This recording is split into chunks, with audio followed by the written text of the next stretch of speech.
Deborah, are you with us? I am. Great. So Deborah is with the Minnesota Department of Health Center for Emergency Preparedness and Response.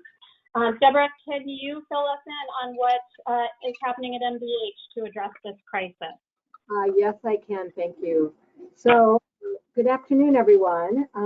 As Jerry said, I'm Deborah, and I work as a public health preparedness manager for the Minnesota Department of Health.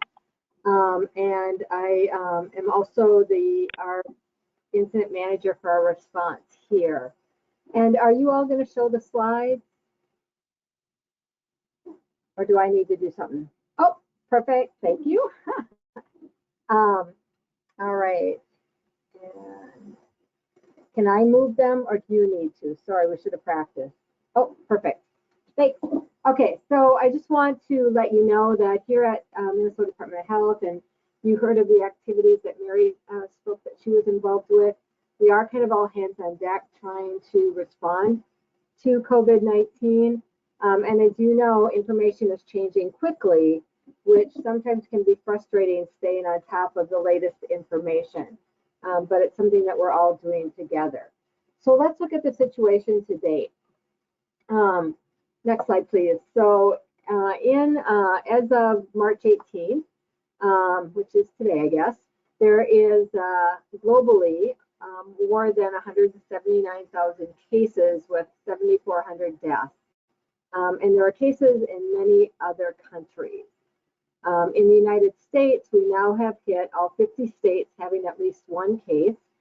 And total United States cases is 7,038, and we've had 97 deaths. And then in Minnesota, which is on the next slide, what you'll see is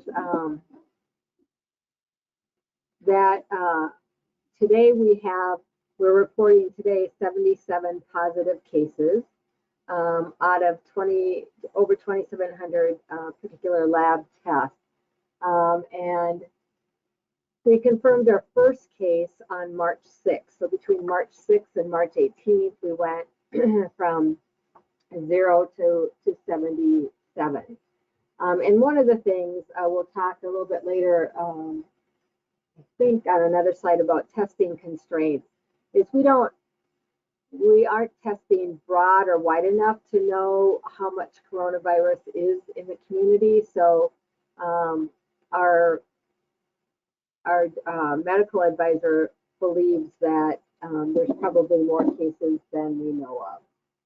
So when we look at, on the next slide, as you all know, and I'm sure you're up to date, all of you as nursing professionals, that COVID-19 is a viral respiratory illness. It's a novel, because it's novel, I think that's what's causing a lot of consternation in the communities and in the healthcare response, because we know some about it, but we don't know everything. Coronaviruses are part of that large family of viruses. And again, as I mentioned, we're still learning a lot about it. Spread's interesting. On the next slide, we talk about spread. Fortunately, in Minnesota, or not Minnesota, across the world, most cases are mild, and I'll come back to that in a little bit. Initially, when we were responding to this, we were providing both droplet and airborne protection, and then there was a sort of move toward believing it was more droplet spread than airborne. And now I understand I'm not an epi, so I'm not going to say any more than there's some studies now that are going back the other way. So I think more, as I said, it gets a little frustrating because it's information is changing so rapidly. The next slide, I'm just going to breeze through it. It's more one, we use this presentation for lots of different groups, but from my perspective with you all, if you can continue to promote that with people that you talk with. I know I'm always kind of reminding people that, friends and family, and I'm working really hard on the not touching your face. I didn't realize I was such a face toucher, so I started paying attention to it. So something to keep in mind there. So one of the things we like to talk about is the estimated case fatality, which is on the next slide. That again is an estimate number because we're not convinced we know what the base number is of total people that have been that have coronavirus, that have COVID-19. So that fatality rate is based on what we know, what has been reported. And so if there is much more out there in the community that we're not seeing because it's mild cases, that fatality rate will go lower.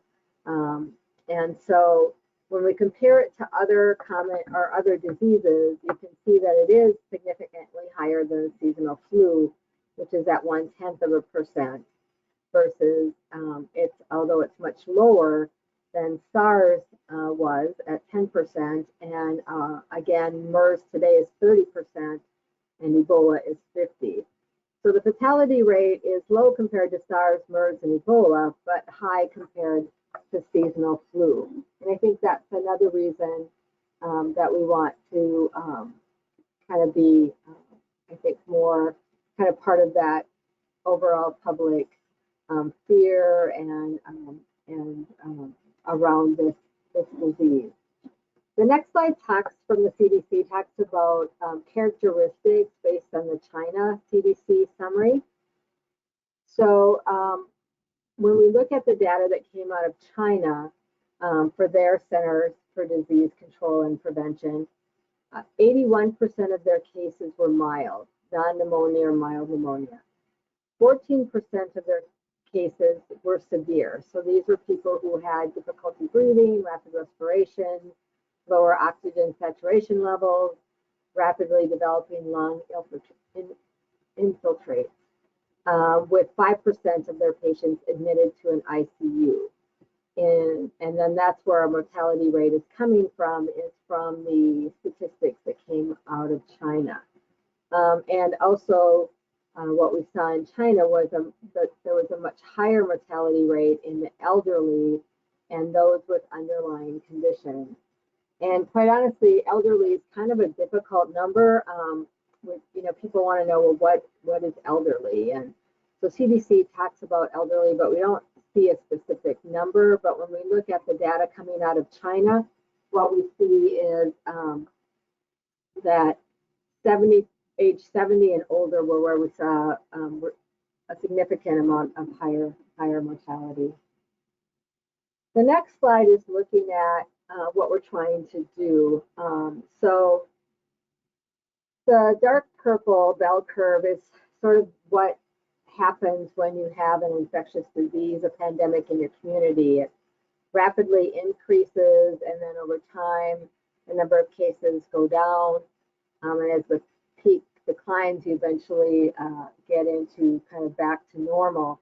What we're trying to do with COVID-19 and what we tried to do with H1N1 back in 2009, 2010 is to flatten that curve so that we can have more time before a lot of people become ill and reduce the overall number of cases and the overall number of health effects, which relates to our next slide, which is kind of the steps in managing a pandemic. And this is both on this slide and the next one. So we, up until the last week or so, were really focused in Minnesota on containment. We were behind, some of the states are, past containment and even almost past community mitigation, but Minnesota, up until about a week ago, our case count was not that high and really focused on, doing aggressive contact management and getting people to self-isolate and quarantine. Then as our numbers started to increase and we saw the rapid spread in other states, to try to not fit into that pattern, as you can see by the governor's executive orders that were released the last few days, we've really moved into community mitigation. Even though we don't have hard evidence of increased community spread, we are seeing a few cases that we can attribute from an epilink to a source. And so we're saying we have some But what we're trying to do is cancel large gatherings. So what you've seen is the school closures for preparedness, for planning, and then the business and restaurant closures, as well as canceling of large events. And I think Minnesota moved to that because it was kind of a move across the country. You saw some of the states implement that where there were lots of cases. Then we had, all of the sports, the sporting agencies, and it just kind of went through from there. So I'm just going to take a minute here and close down my stuff that's singing. Okay, and then and what we're hoping to do is to spread out the time before we're into pandemic management, and then eventually we would get to demobilization. On the next slide, we talk a little bit about the specific actions, and I've mentioned quite a few of those. And we'll be evaluating the closures that we've done over this next couple of weeks to figure out what else whether those should be extended or reopened or all of those kinds of things, and doing really a lot to be encouraging people to keep that social distance of 6 feet and not touching. And hopefully through all of the activity, all of the mitigation activities we're doing now will help us avoid or significantly reduce pandemic management that we would need to do, although it is something that we need to be planning for. And one of the challenges is just managing limited resources, and the news. And there's the other thing is that the news is confusing for people because not every state is in the same place. And so when you hear about the Washingtons and the San Franciscos and the New Yorks, and you look at their case numbers, even Illinois, they're much higher than it is in Minnesota. And so it's not that it's things that we would do and things that we are doing, but our case numbers aren't quite the same. So the next slide just quickly just talks about things that we've been doing to slow the spread and minimize deaths and impact. Again, it's really limiting travel and screening people returning to the country. And there's been lots more restrictions on travel, which is helping and encouraging people not to travel has been an important piece. And again, those keep changing, so that adds to a lot of the confusion. In Minnesota, what we're doing to slow the spread, as you can see on the next slide, is things I've already talked about, so I'm not going to repeat that, but we're really encouraging high-risk people to stay at home, and we're encouraging schools to begin to try to offer distance learning to the greatest degree that they can. With healthcare providers, we have a number of calls that we do weekly and work groups that are working with healthcare providers and working with hospitals and people in other settings, which leads to the next slide talking about testing. Testing has really been our challenge in the United States. And so if you look at testing for COVID-19, if you could change the slide, please. It talks about, we just yesterday released a health alert and media around that we now need to limit testing to the highest priority cases. And those are defined as hospitalized patients, healthcare workers, and people in congregate living settings like long-term care. And we want to be able to have providers consider other cough and fever illnesses like influenza too. And so we're going to have a fair number of people now that have COVID-19 like symptoms, and they're not going to be able to be tested. And so we're going to be counseling that they should isolate themselves from the household and intimate contacts for 14 days. There's also a lot of confusion about the testing process. So the provider sends the test to either the public health lab or one of the other labs in Minnesota or one of the national labs that do corporate labs. And then the test results are sent back to the provider, and the provider calls you. reporting COVID-19 is a reportable disease. So when our lab gets a positive result, or we get a report from another one of the other labs that are required to report to us, we talk to the provider. We notify the provider if our lab does the testing, and I think they do even if it comes from another lab. And then we call the patient and start the process for quarantining and self-isolation and getting contact information to see if we can determine the source. Had they been traveling? Had they been in contact with somebody else who had been diagnosed positive? How did they encounter that, or can we not tell? And then we're thinking it's community. And so I think a lot of people, depending on how their healthcare provider shares negative results, sometimes get a little anxious about that.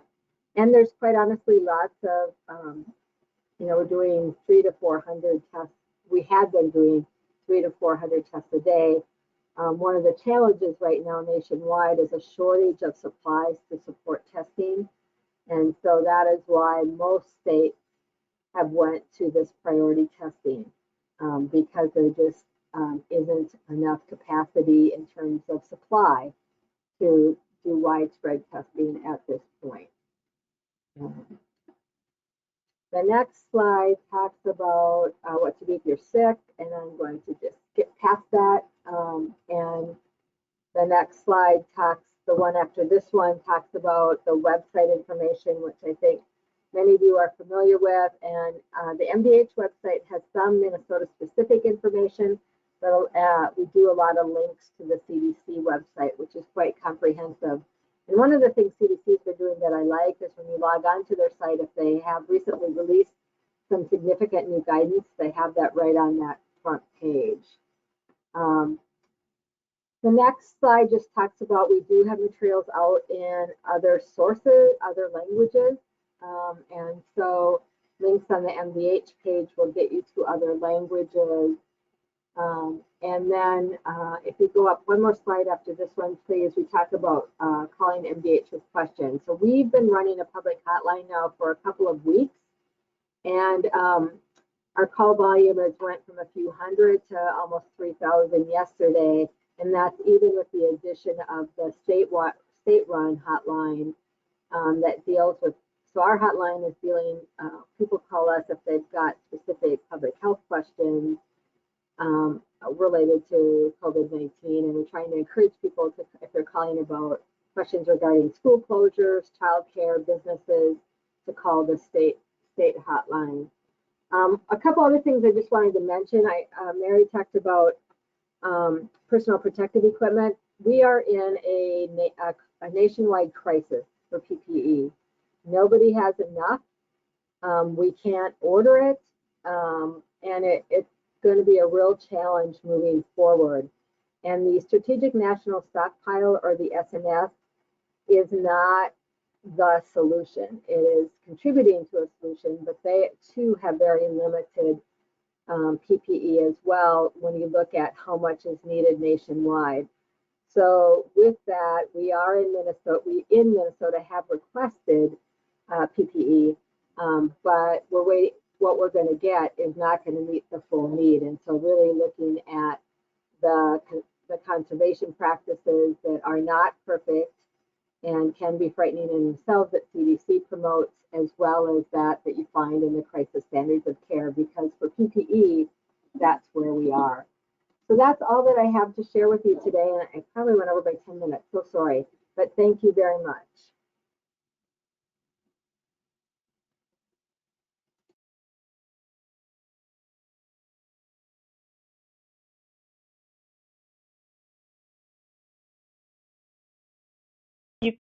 You can hear me? Yes. Got it. Great. So I think we might have lost a few people at the very beginning. So I just wanted to give a quick welcome and a little bit of information about this call. We just heard from Deborah Radi at the Minnesota Department of Health. And we are also going to hear from a few other expert speakers about the COVID-19 pandemic And we will hear from Governor Tim Walz. We'll hear from Ron Anderson at the Minnesota Department of Labor and Industry, Michelle Mahon, the nursing practice representative from National Nurses United, and then Phil Denniston, who is MNA's Director of Field Operations. And again, I just want to let folks know we have a really full agenda, and there are so many people on the call, which is amazing, but that means that we won't have time to do individual Q&A. If you can enter your questions in the questions tab in the GoToWebinar program, we will compile those, we will research them, and then we're going to have a frequently asked questions section on our website. As I'm sure you know, a lot of the questions don't have answers yet, and so we're doing the best we can to get answers for you as fast as we can.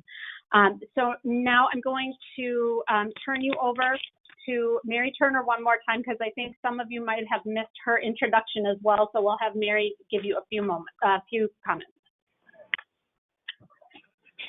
Good afternoon, nurses.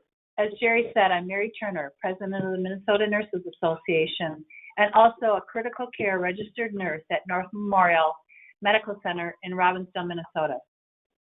I was very honored to accept Governor Walz's invitation to join the Minnesota Department of Health Task Force on the COVID-19 pandemic response.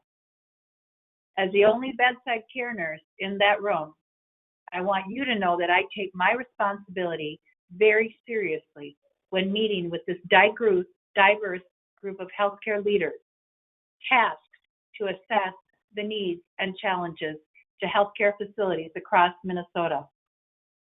I want to assure you that I will make sure that nurses' voices are heard throughout this crisis.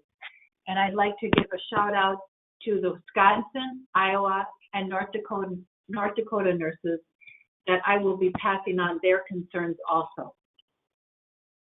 The first thing I made sure to address was that the CDC recommendations on PPE and the precautions are not good enough. And this was before they started to relax that. I continue to hear from nurses across the region that they are very worried about their own safety and the safety of their patients while they work to keep people healthy during this coronavirus pandemic. Our nurses are being asked to reuse PPE equipment, storing them in paper bags outside the patient's room. And despite I realize that Deborah addressed this issue, that there is a shortage, the task force is very aware of the concerns that I brought on your behalf, but this doesn't make the lack of PPE equipment any more acceptable to we, the nurses. As I speak, hospitals are running out of PPE equipment, and they are worried that there won't be enough respirators if the spread of the virus is not contained. This task force has been meeting regularly, and I will continue to be a voice for the nurses and the healthcare workers. Thank you. Okay, thank you, Mary. Next up, Ron, are you on the call? I am. Ron Anderson, okay, from Minnesota OSHA. Ron, go ahead. All right. Welcome, everybody. Thank you for having me on the call today. I've been given a few questions to answer in the short time that I have allotted to me here in the agenda. The first one, why did the CDC roll back the PPE recommendations? And I'm going to read the second one too. The second one talks about the CDC tells us that we don't need masks for suspect patients versus confirmed cases. Why should we assume we don't need optimal protection? My answer to both of those is pretty much the same. At OSHA, we are not a medical agency. We rely on medical agencies like the Centers for Disease Control and the Minnesota Department of Health for those recommendations. So I can't speak directly to why the CDC is recommending what they're recommending or why they would perhaps roll things back. One of the next questions is, what do we know about this virus? And I think Deborah spoke to that a little bit Are droplet precautions enough? What about the studies showing it can be aerosolized? I'm reading those the same way that you are. We're not conducting our own studies. We're looking and watching, and it's my hope that the CDC is incorporating those studies into their recommendations. But as an agency, we're here at Minnesota OSHA, or the Department of Labor and Industry, we're not a medical agency. That goes back to bloodborne pathogens and other regulations that we enforce. We rely on the medical experts to dictate what good practice is, and that's you would need to reach out to the CDC for their specific idea on that.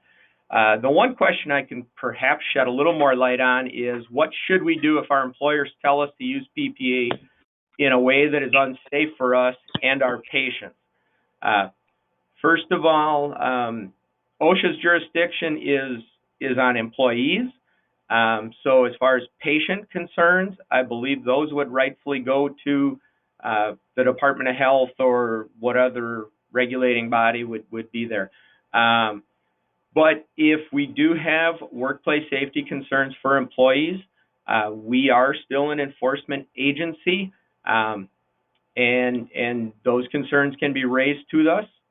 Hearing about the shortages in PPE, reading the CDC recommendations for pandemic planning, they do talk about things like reuse or extended use of respirators. I don't know what we'd be able to do. It would depend on the specific situations on a case-by-case basis as we were to look at these types of things. But we are here. We're happy to be part of answering questions that you have, perhaps helping to communicate with hospital employers. We're here to help try to be a part of this solution as much as we can.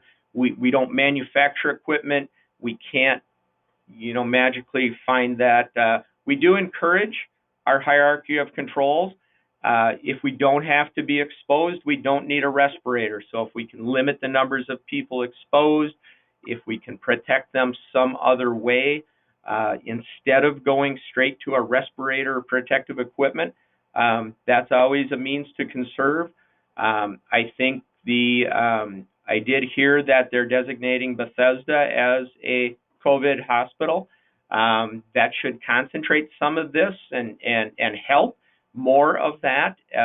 Limiting entry points, all those types of things are ways that we can, without using PPE, limit healthcare workers' exposure to the virus.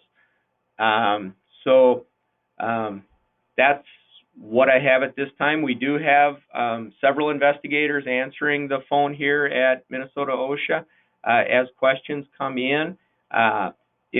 If questions are rolled up through MNA, they can direct those to me, and we'll work with you to answer them to the best of our ability.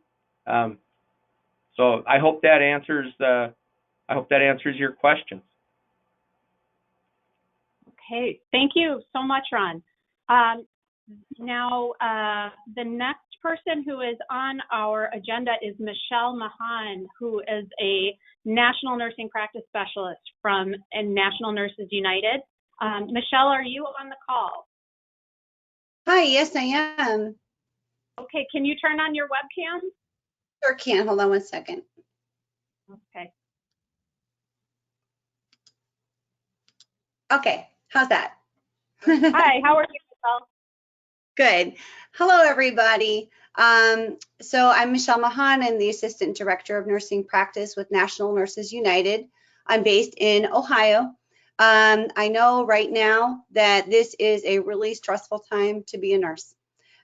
We at National Nurses United have been hearing reports similar to those that MNA has conveyed to us over the past few weeks. And I just want to let you know some of the steps that we've been taking over the past few months to hopefully to advocate for nurses and our patients.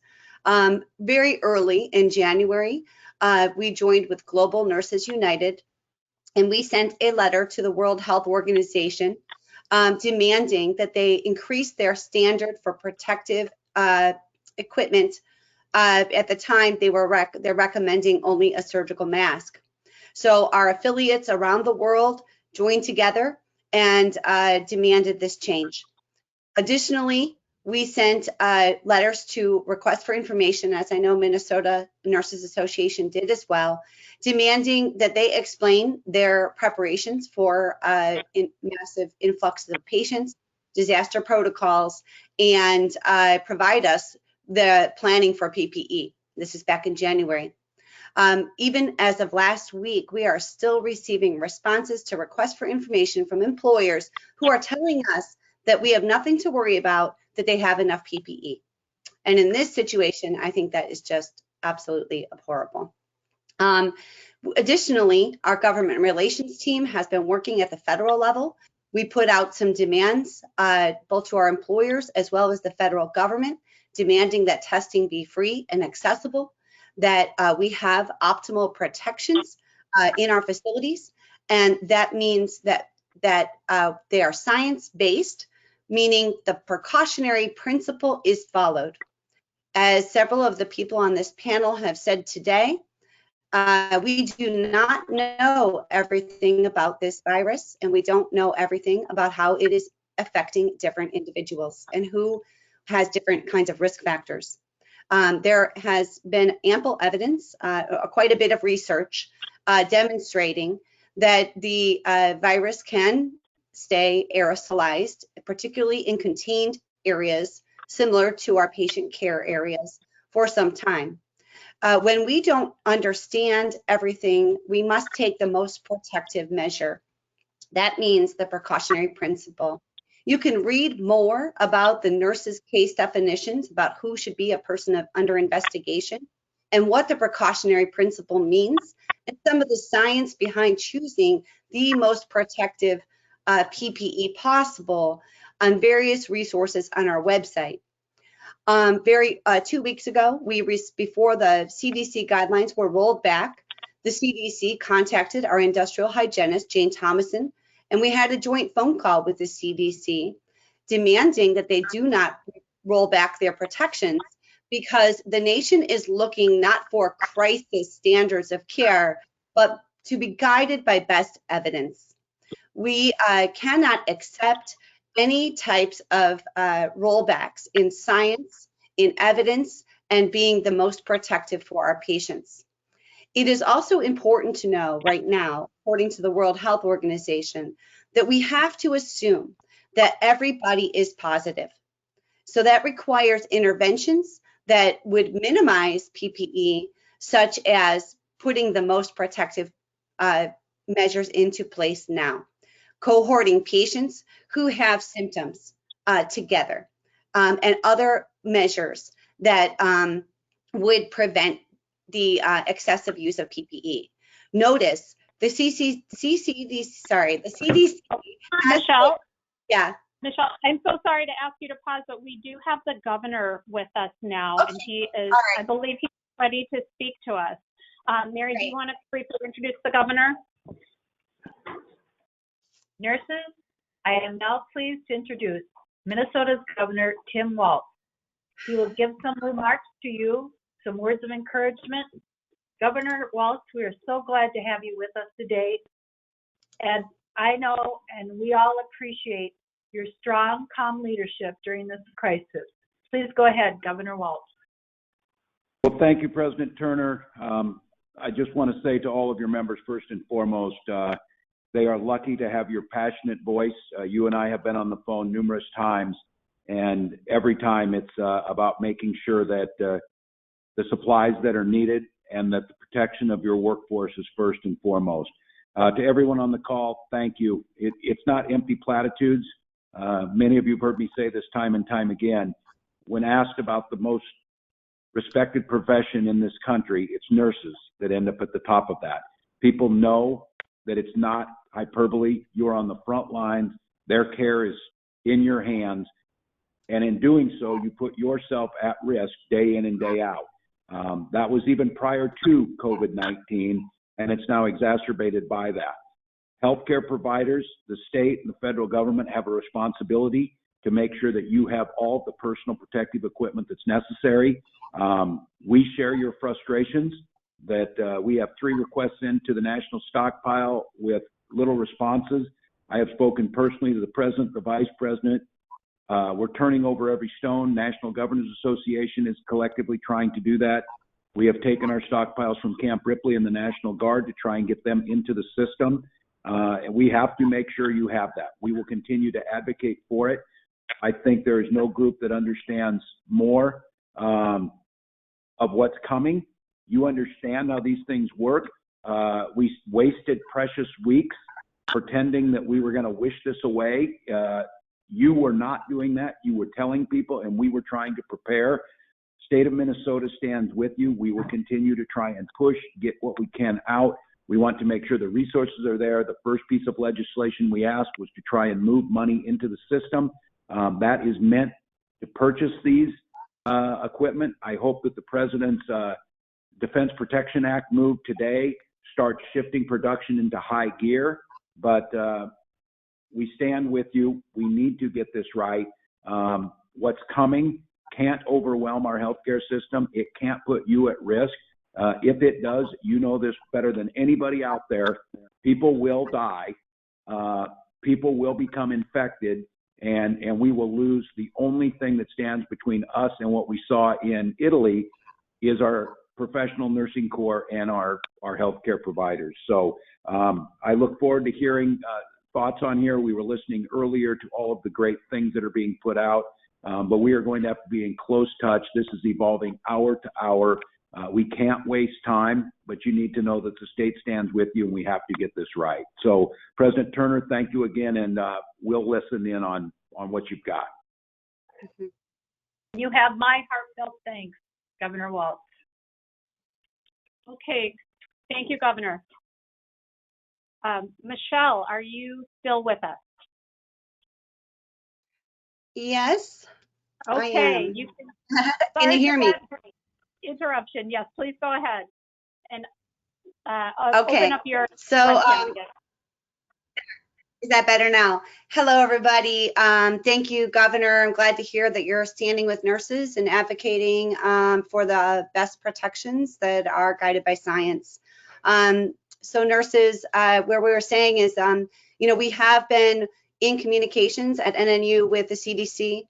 We have folks who are working with the AFL-CIO to put out labor demands for all frontline caregivers and those who interact with the public. But what we really know, the bottom line is this, is that if we are unable to control the spread of infection in hospitals, any other measure will be unsuccessful. So with everybody in our communities making such dramatic sacrifices, we really need to emphasize what we know, which is that if nurses aren't protected, patients aren't protected, and we will see, and we have already begun to see, that nurses are falling ill and doctors are falling ill. And so we have to have the optimal protection, and that is airborne precautions, as well as other mechanisms to cohort patients. Testing right now is not an accurate evaluation of the number of infections that are in your community or in your state. We can't emphasize that enough. The World Health Organization has been very clear. Do not think this will not affect your community. Plan for it. Do not think that this will not affect your hospital. It will. Plan for it. So these reuse measures and other crisis management measures that the CDC has put forth, we should be clear that they are meant to be implemented only after all other measures have been exhausted. So we are not going to change our demand. There are plenty of other people giving guidance that is suboptimal, and it is not our role as nurses to negotiate against ourselves and walk back standards that we know our patients need, our communities need, and that we need for each other. So with that, please keep informed through NNU. We have an excellent phone call that we conducted with our industrial hygienist who has given a lot of information. We will be putting additional resources. Read our letters to the CDC, to the federal government, as well as other agencies, because we've described very clearly some of the flaws in guidance. We must look forward and continue to stand together as a nation of nurses. And as NNU, we are prepared to stand with every single nurse in the United States right now, and we are not going to stop fighting for our patients and for ourselves until we have what we need. Thanks. Thank you. All right, thank you so much, Michelle. And just a reminder that the NNU website has a plethora of information that's all based on science. It's nationalnursesunited.org. Next on our agenda, we have Phil Denniston, who is MNA's Director of Field Operations. Phil, are you on the call? I am on the call. I am not convinced, however, this camera will work for me. So well, I think we see your ceiling, but yeah, you see my windows. So yeah. I think that's not going to work. So I may just go off the webcam. Okay, go. Okay. Can you hear me still? Yep, go ahead. All right. So around MNA, when this crisis started breaking out, we immediately put out a request for information that the employers are obligated to be giving us. And as many of you know, we did not get responses that were satisfactory, if we got responses from them at all. What has become clear to us around the state is that the employers have been unwilling to partner with us in a real and substantive way beyond words and calling for a partnership. So we have been pushing back and demanding the information that we need. We've begun to demand to bargain as well. So we have begun demands to bargain with different health systems, and we've done so. A letter has gone out today to demand that the Minnesota Hospital Association and Mayo Clinics here in Minnesota, and we're going to be demanding the same from our member hospitals that are outside in Iowa, Wisconsin, North Dakota, that the employers sit down at a common table and negotiate a standard, and let's get the issues off the table that are preventing us from taking care of our patients and protecting the community, and so we can move forward. This demand just went out, and we hope to have some response from them soon. In the meantime, we are continuing our demands to bargain at the local level, from the larger health systems to the smaller, and we're going to try to get resolutions to the problems our members are running into. Our members should not be taking massive, not only huge risks to their own health and potentially spreading to others, or huge economic hits for taking the risk to protect others in a way that becomes a disincentive to take care of the communities that are getting hit with COVID-19. And in order to do that, the employers of these health systems need to sit down and resolve these problems because they haven't worked it out. So some of what we've done beyond the demands to bargain is, and we are in bargaining with some health systems. We've been talking with mHealth Fairview. That's been going on today. And without going into details, it is not unlike what happened with the layoff at Bethesda, in that it doesn't appear that there is a very cogent or understandable plan, preparedness plan, even with this shift to Bethesda, and that they're looking for the nurses to help figure this out for them. So this continues our, the line of our concern with ensuring that there's preparedness in these hospitals. So there's a few things we did that everyone should be prepared. Well, let me just tell everybody to get out a pen and paper, or to take out your phone, if you will, to take a note on this.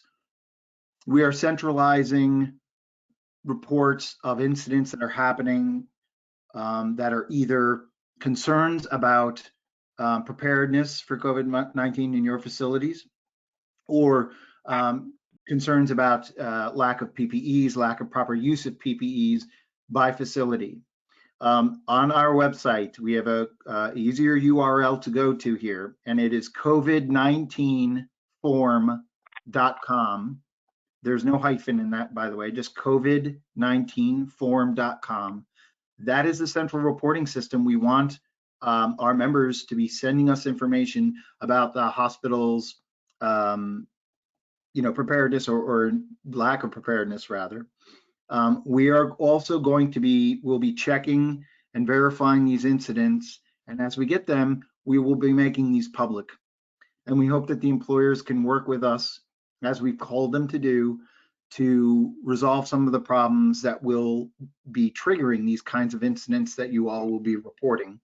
And we hope they understand that this is accountability, not just to the nurses who are taking care of these patients, but to the entire community to ensure that they get it right. So those are a few of the things that we're doing right now. We'll keep everyone posted with updates as to what kind of agreements we're getting with employers to try to sort out some of these problems.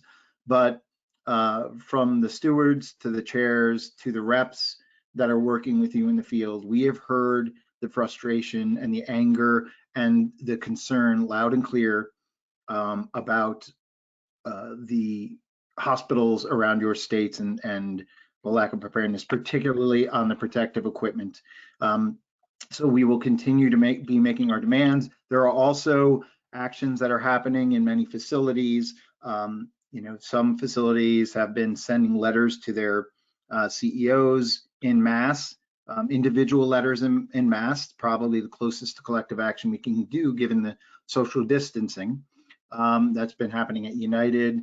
Other facilities are following suit, we think. And as you all start to talk about what to do to put pressure on your hospital administrations or to hold your elected officials accountable to ensuring the public is safe, we encourage your local creativity and talking with your local leadership, and we will work with you to try to coordinate these efforts to hold everyone accountable and make sure that your concerns as the frontline caregivers are heard.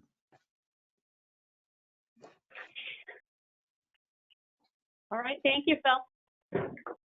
Thank you, Phil. Nurses, that brings us to the end of our speaking agenda. But I have one last thing to ask of everyone on this call today. We all have urgent concerns about the health and safety of ourselves, our coworkers, and our patients. Our employers are obligated to provide us a safe work environment, even in the midst of this crisis. Can you help out by helping to pressure our employers to join us in an emergency meeting to reach an agreement to resolve the outstanding concerns and problems which nurses are raising that create barriers to approach levels of preparedness to adequately deal with the novel coronavirus? We demand that this meeting happen in the next 5 days. It is past time to address concerns about adequate protection against the virus spread. The hospital's response plans, real plans to adequately staff hospitals, to provide needed education to staff, and to be transparent in communication of plans for the public and healthcare workers who provide needed care. We need to address all of these issues ASAP. We cannot afford to wait any longer to develop real solutions. We ask all elected officials, patients, and community members to partner with us in demanding hospitals meet with nurses to address these dangerous conditions.